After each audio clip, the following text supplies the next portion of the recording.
Hi friends, మళ్ళీ ఏ రెసిపీతో వచ్చారని చూస్తున్నారా?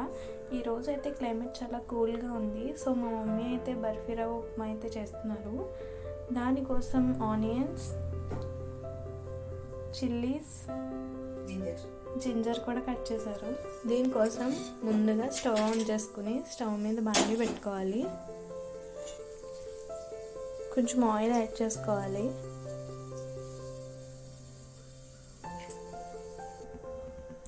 Oil heat ఎక్కనివ్వాలి.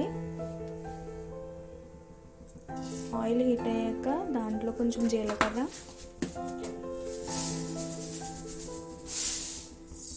ఆవాలు, శనగపప్పు, మినప్పప్పు కూడా వేసేసుకోవాలి. ఇలా వేగనివ్వాలి.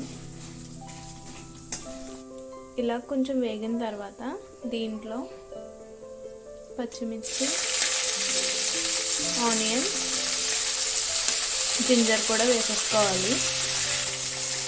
కరివేపాకు కూడా యాడ్ చేయాలి. ఇది వేగే లోపల మనమైతే నూక తీసుకున్నాము. మా మమ్మీ అయితే ఈ గ్లాస్తో తీసుకున్నారు నూక.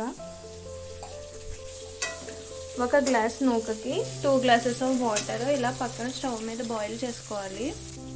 మా మమ్మీ అయితే కొంచెం సేమియా కూడా తీసుకున్నారు. ఈ సేమియా అయితే మనకు ఆప్షనల్, మీకు ఇష్టమైతే వేసుకోవచ్చు, ఇష్టం లేకపోతే వేసుకోవద్దు. ఇక్కడ వాటర్ అయితే కొంచెం బాయిల్ అవుతున్నాయి కదా, దీంట్లోనే మనం సాల్ట్ అయితే యాడ్ చేసుకోవాలి. ఇది కొంచెం వేగిపోయింది కదా, దీంట్లో అయితే నూకేసేసుకున్నాము. ఇది కొంచెం రోస్ట్ అవనివ్వాలి. ఇక్కడ చూస్తున్నారు కదా, ఈ నూక అయితే బాగా రోస్ట్ అయిపోయింది. పక్కన బాయిల్ వాటర్ కూడా బాయిల్ అయిపోతున్నాయి. సాల్ట్ చూసుకుని ఇప్పుడు బాయిల్ అయిన వాటర్ అయితే నూకలో యాడ్ చేసేద్దాము.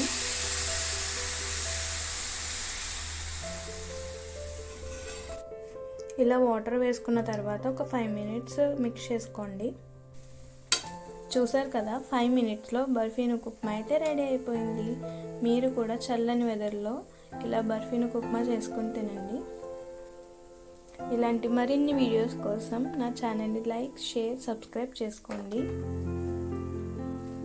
చూసారు కదా, వేడివేడిగా ఉప్మా చాలా టేస్టీగా వచ్చింది. Thank you for watching. Bye.